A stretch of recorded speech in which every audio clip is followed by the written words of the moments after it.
it's Miss Culver. How you doing? Corey was kind enough to ask when she needed help, and this time it was on solving sinusoidal equations. And so I put up some helpful notes here, and I looked at some of the exercises that Khan is giving you, and so I set it up the same way for it to help you. So here's our helpful notes. Part of the problem with doing these sections is actually just watching your details. First would be putting your calculator in the correct mode, degrees or radians. Notice that the first problem is in radians. I'll make sure my calculator is set in radians.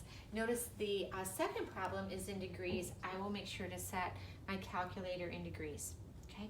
The first thing you do is make sure the solution is within the domain. Like, it's really easy to get rid of one of their choices just by checking to see if a domain that's the x's are given. That would be in this problem right here. They want all the answers to be in between negative pi over 4 and 2 pi, which in decimal form, I switched to decimals because they did too, would be negative 0.785 to 6.28. So if they give you a domain, make sure the answer that you're picking is in between there, right? So that's a little thing that can really throw you off. So what you really need is this hint here is what you'll do is check the first angle measure you've been given in the problem, and if it is a solution, then set the n equal to 1, right, 1 times 2 pi, and add it to that angle and try that solution, okay? If we were doing this in class, I would teach you, how to automatically know when you have this angle, if this one is going to work also or not.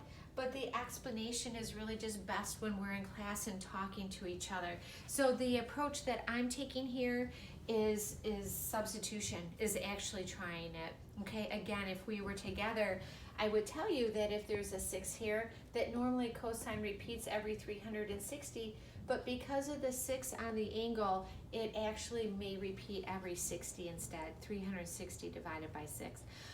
But that would take quite a few videos to teach that to you. So we're going to do substitution. Here we go. I see that I am in radian mode. I check my calculator. It was in degree mode. I am now in radian. The first thing I'm going to do is just simply type in this first angle here, negative 2.89. Watch your negatives. In for x and see if it outputs a negative 2.5. So here we go.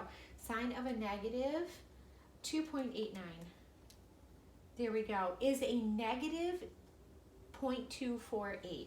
So it is close enough to this. So I'm going to hang on to this right now. Okay, I got that. The next thing I'm going to do then is see if when I put a 1 here. So what does that mean? It means that this angle plus any number of 2 pi's, when you add those up, that should work also.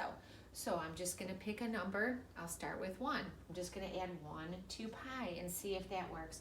So what I'm typing into my calculator now is a negative 2.89 plus 1 times 2 pi. So I'm just going to add the 2 pi, and I'm going to take the sine of that and see if I get a negative 0.25. So that's what I'm typing in. Here we go. I'm typing in sine of a negative 2.89 plus 2 times pi. And when I do that, I do still get very close to a negative 2.5. I'm going to highlight that answer.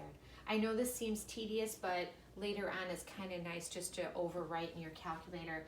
Let's try this, right? A negative 0.25. So I'm going to type in sine of a negative 0.25. That also gives me a negative 0.247. So very close here. Awesome. I'm going to hang on to that. And now I'm going to do sine of a negative 0.25 plus 1 pi. I'm going to try it again and see if it gives me a negative 0.25. So here we go. I'm inputting sine of a negative 0.25 plus pi. There we we go. That is a positive 0.247. It's a positive answer, so no. Let's try this again then. We know this one already works. Let's do sine of a negative 0.25 plus 1 times 2 pi. Let's see if that works. I'm just going to overwrite that in my calculator instead of having to type that whole thing.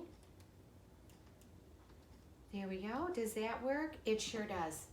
Okay, I'm going to accept this one. We kind of knew that that was true because sine does repeat every 360 or 2 pi. Let's try sine of a positive 0.25.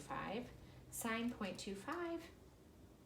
No, that comes out to be a positive answer of 0.247, so watch your details, so no. Let's try sine of a 1.32.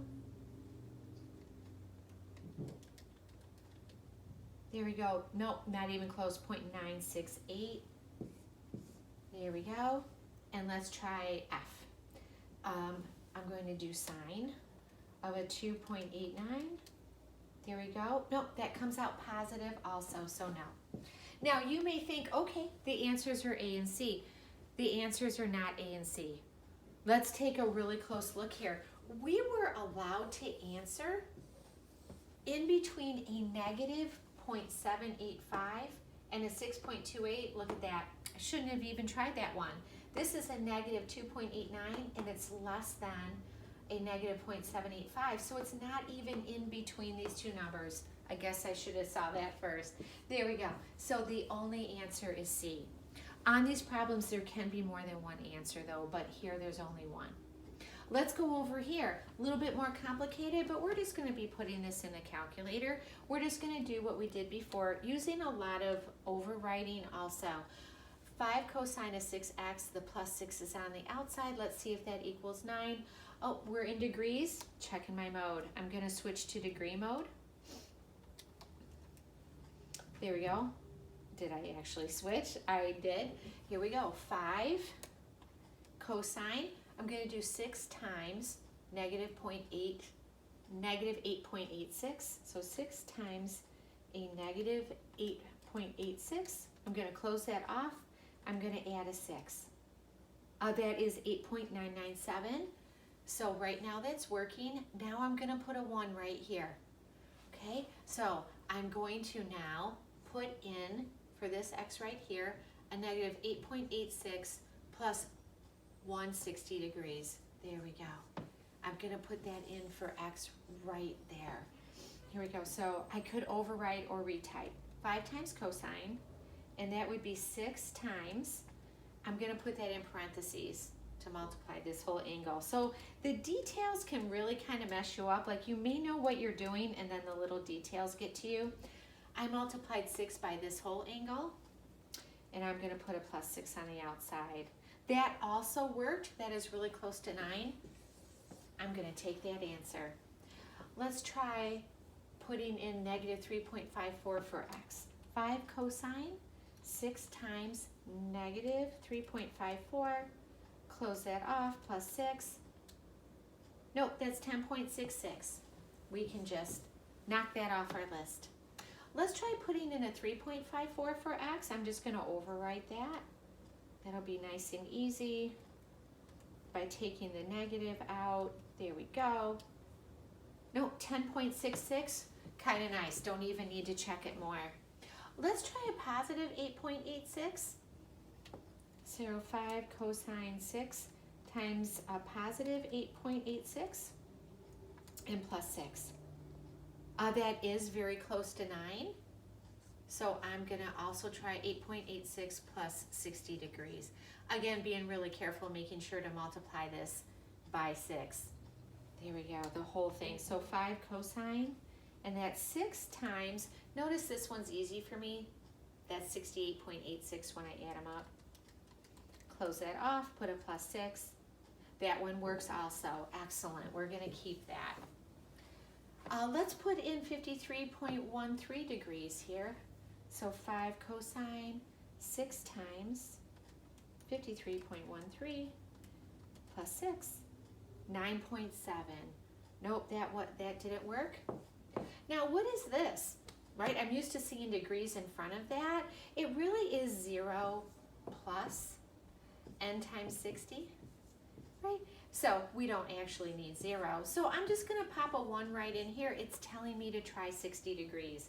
Let's go ahead, 5 cosine of 6 times 60 degrees plus 6. Nope, that's an 11. There we go. So notice we have 2 answers this time. Notice in this problem, they did not give us a domain. They didn't tell us what our answers had to be in between, and so we now have 2 answers, A and D. So I hope that helps you. It really is kind of just about being careful and checking the first answer, and then to check to see if the second part of the answer works, putting in a 1 for n. I hope that helps Corey and everybody else. Have a good night. There's Kim.